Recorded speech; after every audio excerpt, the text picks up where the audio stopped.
সবকিছুর রুট সমস্যা হচ্ছে আসলে এই সিট ম্যানেজমেন্টের সমস্যা। ২৪ যে সর্বশেষ গণতান্ত্রিক মূল্যবোধ, গণতান্ত্রিক মুক্তির জন্য, আমাদের অধিকার আদায়ের জন্য, ফ্যাসিবাদের পতনের জন্য যে আন্দোলন আমরা করেছি, সেই জায়গায় তো আমরা আমাদের নিজেদের প্রুভ করে এসেছি।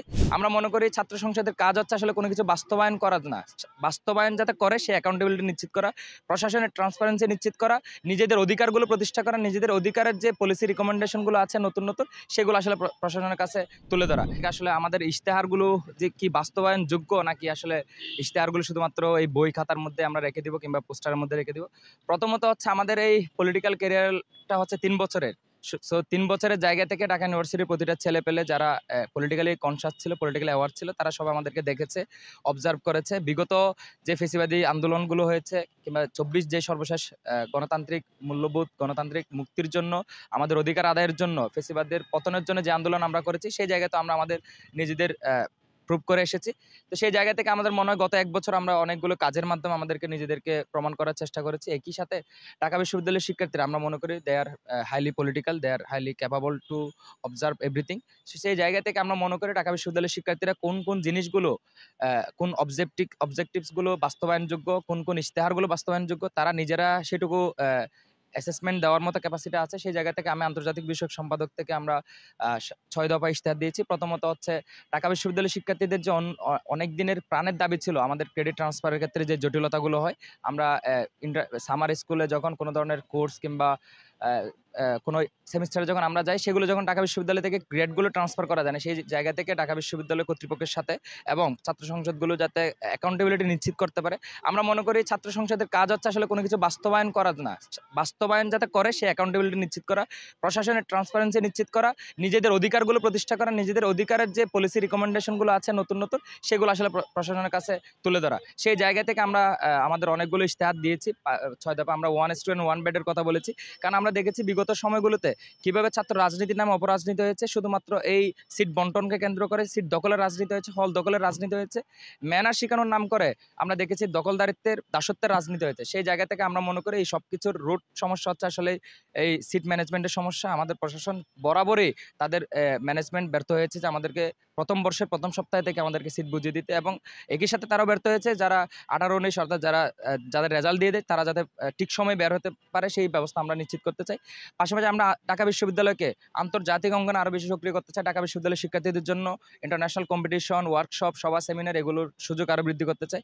একই সাথে ঢাকা বিশ্ববিদ্যালয়ে যে আজকে থেকে ৩০-৪০ বছর আগে আমরা দেখেছি ৯০-এর দিকে কিংবা ৭০-এর দশকে ঢাকা বিশ্ববিদ্যালয়ে ইন্টারন্যাশনাল সামিটগুলো হতো, স্টুডেন্ট ডিপ্লোমেসি সামিটগুলো এখানে হতো। তো আমরা যদি ইন্টারন্যাশনালি করতেও না পারি, আমরা যদি অবাস্তবায়নযোগ্য ইশতেহার দিতেও না পারি, আমরা ইনশাল্লাহ আমার আন্তর্জাতিক সম্পাদক পদ থেকে আমার সর্বোচ্চ চেষ্টা থাকবে প্রথম ৩ মাসে কিংবা ৬ মাসের মধ্যে একটা ইন্টারন্যাশনাল স্টুডেন্ট ডিপ্লোমেসি সামিট তৈরি করা, যেখানে ভারত, পাকিস্তান, নেপাল, ভুটানদের যারা আন্ডার গ্রাজুয়েট স্কলার্স আছে, স্টুডেন্ট আছে, তাদের মাধ্যমে এখানে পলিসি রিকমেন্ডেশন, তাদের রিসার্চগুলো পাবলিকেশনের মাধ্যমে আমরা একটা আন্ডার গ্রাজুয়েট স্কলার্স সামিট আয়োজন করতে পারবো।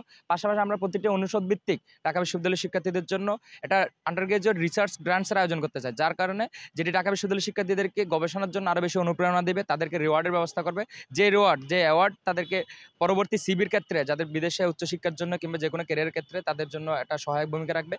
সর্বশেষে আমরা ঢাকা বিশ্ববিদ্যালয় একটা যে কালেকটিভ বডি ছিল, একটা যে অথরিটির জায়গায় ছিল, স্বাধীনতা ও সার্বভৌমত্ব রক্ষায় যারা সর্বপ্রথম বুক চেতিয়ে দিয়েছে। আমরা দেখেছি ৭১-এর মুক্তিযুদ্ধ, ৫২-এর ভাষা আন্দোলন থেকে ৯০ কিংবা সর্বশেষ যে ২৪-এর আন্দোলন হয়েছে, ২৪-এর যে গণঅভ্যুত্থান হয়েছে, সেখানে আমরা দেখেছি ঢাকা বিশ্ববিদ্যালয়ের শিক্ষার্থীরা একটা অগ্রণী ভূমিকা রেখেছে। সেই জায়গা থেকে আমরা বিগত সময়ে দেখেছি কি ভারতীয় আগ্রাসনের বিরুদ্ধে কথা বলার কারণে আমাদের আবরার ফাহাদকে নির্মম মৃত্যুবরণ করতে হয়েছে।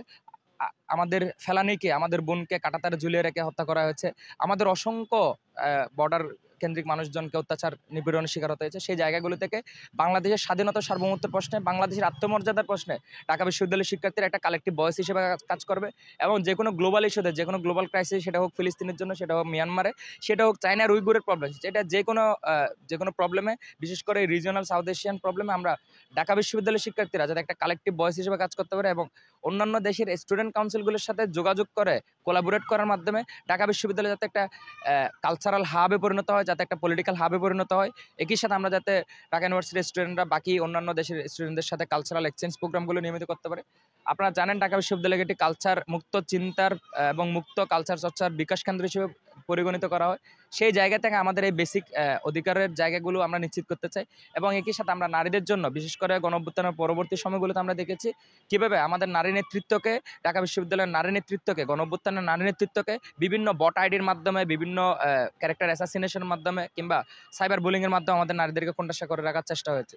একই সাথে আমরা এটাও দেখেছি যে বিভিন্ন ক্যাম্পাসগুলোতে বিশেষ করে ঢাকা বিশ্ববিদ্যালয়ের মতো জায়গায় মোরাল পুলিশিংয়ের একটা ব্যাপক উত্থান হয়। সেই জায়গাগুলো থেকে আমরা নারীদের জন্য একটি কমফোর্টেবল ক্যাম্পাস তৈরি করতে চাই, নারীদের জন্য সুযোগ সুবিধাগুলো আরও সমৃদ্ধ করতে চাই, নারীদেরকে একটি ভয়ভীতিহীন একটা নিরাপদ ক্যাম্পাস আমরা তৈরি করতে চাই। সেই জায়গাগুলোতে আন্তর্জাতিক বিষয়ক সম্পাদক হিসেবে আন্তর্জাতিক অঙ্গনে ঢাকা বিশ্ববিদ্যালয়কে আরও বেশি রিপ্রেজেন্ট করার জন্য, ঢাকা বিশ্ববিদ্যালয়ের শিক্ষার্থীদের জন্য আন্তর্জাতিক একটা স্টুডেন্ট হিসেবে যে ফেসিলিটিসগুলো পাওয়া দরকার সেগুলো নিশ্চিত করতে চাই।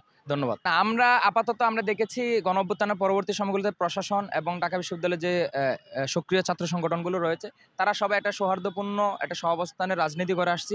বিভিন্ন সময়ে দু একটা অনাকাঙ্ক্ষিত ঘটনা আমরা দেখেছি বিগত সময়গুলোতে, কিন্তু আমরা এখন তফসিল ঘোষণার পর থেকে কিংবা আমাদের যে ক্যাম্পেইনগুলো শুরু হয়েছে সেই জায়গাগুলো থেকে আমরা দেখছি যে সবার একটা সৌহার্দ্যপূর্ণ নিজেদের ব্যস্ততম দিন কাটছে।